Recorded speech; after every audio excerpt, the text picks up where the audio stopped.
The rhythms of daily life in medieval England were governed by more than just the rise and fall of kingdoms. They were deeply rooted in the everyday experiences of its common people. This article sheds light on how peasants, often perceived merely as backdrop characters in the grand historical narrative, played pivotal roles in shaping their communities through practices that spanned agriculture, governance, and social festivities. The typical day for a medieval English peasant was not as bleak as often pictured. Wake-up calls were dictated by the crowing of the rooster or the seasonal sunrise, steering their lives by natural cycles rather than clockwork precision. Most peasants worked the land, engaging in cooperative farming known as the open field system. Land was divided into strips, with peasants working on a mixture of their own and the lord's strips, fostering community spirit and a balance between work and communal responsibilities. Family roles were distinct yet interdependent, every member contributing to agricultural tasks. Men typically handled heavier labor like plowing and harvesting, while women tended to gardens, animals, and the home. Children had chores adjusted to their capabilities. When not bound by sowing and reaping schedules, peasants celebrated numerous church holidays, which doubled as welcome breaks from the physical rigor of farming. Most renowned was the Harvest Festival, a time of revelry following the collection of crops, affirming a sense of completion and achievement. Meals, albeit simple, centered around pottage, a stew of cereals, peas, or lentils. Occasional additions of meat or fish flavored these communal meals, especially during feasts. Managing crop yields could mean the difference between subsistence and relative prosperity for peasant families. Despite misconceptions of oppression and grim existence, these villagers had autonomy in conducting local court sessions, a rudimentary form of self-governance. Concerning day-to-day law, order, or disputes, peasant communities self-regulated effectively, leveraging customs and oral agreements. In the layered social tapestry of medieval England, peasant communities exhibited a degree of democratic practice, particularly in their self-governance and legal frameworks. The local manorial court served as the nucleus of village administration and judicature, a pivotal assembly where villagers addressed communal concerns, adjudicated disputes, and enforced norms. These courts functioned through the active participation of the villagers. Every household head typically had voice and vote within this rudimentary democratic form. Discussions spanned the spectrum of local life, from land disputes to public disorder, encouraging a grassroots approach to governance, making villagers active participants in their administrative regime. Court functions extended beyond conflict resolution to encompass essential recording of communal agreements. Court rolls, detailed records maintained by village scribes, testify to the sophisticated organizational capabilities of these communities, documenting everything from land transfers to communal rulings, underscoring a collective memory and operational system ensuring continuity and order. Adding to this layer of localized judiciary was the less formal Peasants' Council, an important congregation where informal discussions on day-to-day affairs likely took place. A precursor to town hall meetings, offering a space for regular villagers to voice concerns and influence decisions relevant to their daily lives and community prosperity. This governance constituted a type of grassroots democracy.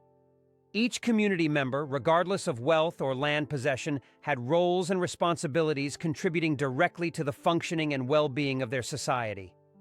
Governance by consensus nurtured a sense of accountability and community solidarity vital for mutual survival and stability in that era. Life was not idle.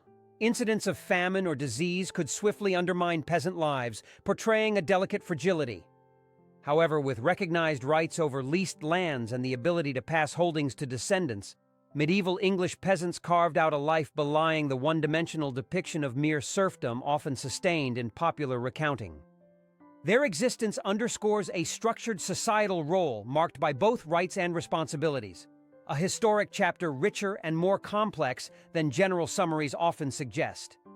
Economic practices in the life of a medieval English peasant were governed by a system of feudal obligations, intricately tying them to the land and its lord. These obligations served as the bedrock of feudal society, creating a framework within which peasants could live, work, and raise families. Central to this system were tithes and rents, payments in kind, often a portion of the harvest, or in labor that peasants were obliged to make to their lord. Tithing, a practice that saw peasants giving 1/10 of their produce to the local church, was a religious duty that doubled as a basic form of community support. Despite its ecclesiastical bearing, this obligation strengthened communal ties, underscoring the interconnectedness of spiritual and material well-being. The payment of rents was equally crucial. Though historical portrayals often depict such exchanges as exploitative, the reality was nuanced. These payments secured for peasant families the right to cultivate specific parcels of land within the manorial system, allowing for farming and guaranteeing phenomena rarely associated with medieval peasantry: economic mobility and contractual rights. The ability to accumulate wealth, dispute unjust impositions through the manorial court, and expand holdings through additional rental agreements provided a sense of agency to peasant communities. Beyond economic dues, peasants also enjoyed specific rights emblematic of a reciprocal feudal contract. The right to marry, a significant aspect of personal freedom not universally afforded in serfdom contexts observed elsewhere. Marriage within the peasant community strengthened social bonds and ensured the lawful transfer of land and possessions between generations. Inheritance was another key right allowed under feudal law. Land possessed and farmed by a family was often held in a near-permanent lease, with the right of the holding passing between generations. This familial continuity provided security and cultivated a forward-thinking mentality. The right to manage communal and judiciary matters through local bodies like the manorial courts.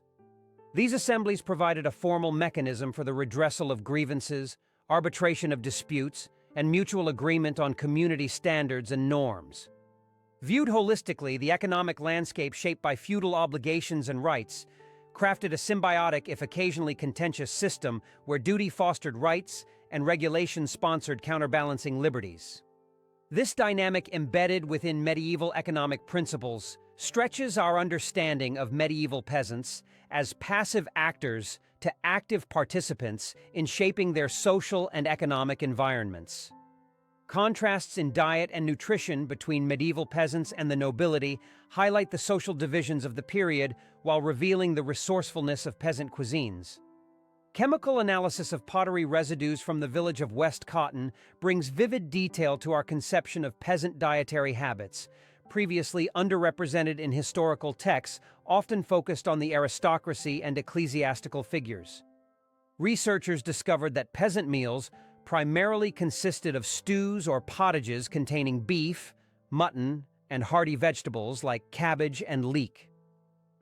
This predominantly simple fare reflects a diet based on subsistence and sustainability, utilizing ingredients readily grown or reared on their small plots or shared common fields. Dairy products also played a notable role, especially green cheeses, fresh, sometimes curdled products that would have been essential sources of protein and fat. The nobility, by contrast, indulged in a far broader and more exotic diet, demonstrating their elevated status and wealth. Festive feasts in manor houses featured luxury items such as imported spices, swan, and venison, along with an array of baked goods made with refined flours, out of reach for the average peasant. This disparity in consumption was not just nutritional but symbolic, demonstrating both power and cultural distinction. It is important to appreciate the dietary ingenuity displayed by the medieval peasantry, how they maximized resources and navigated dietary limitations imposed by economic conditions. This resourcefulness could see a peasant family through hard times, particularly when cereal crops, fundamental to their sustenance, failed due to poor harvests. Their ability to feed themselves adequately and sustain energy through long, labor-intensive days counters presumptions that peasant meals were uniformly bleak or nutritionally deficient. While basic, their diet was often well-rounded for such constraints.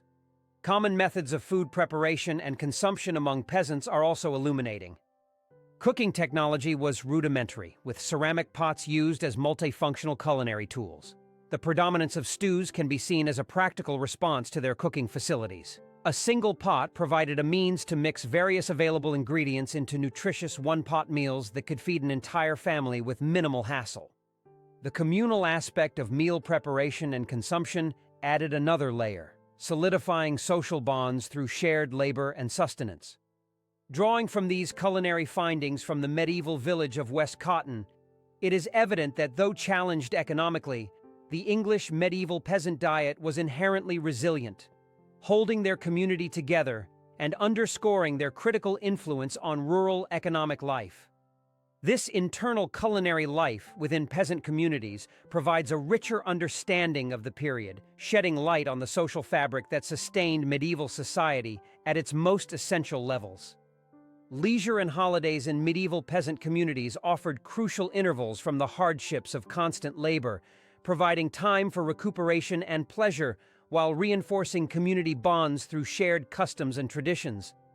Among the most important and widely observed holidays were those tied to the church's liturgical calendar, which played a central role in daily peasant life. Prominent feast days like Christmas and Easter were times of deep religious significance, celebrated with communal festivities, special meals, and a cessation of regular work. Another key holiday was Michaelmas, celebrated on September 29th, marking the end of the harvest season.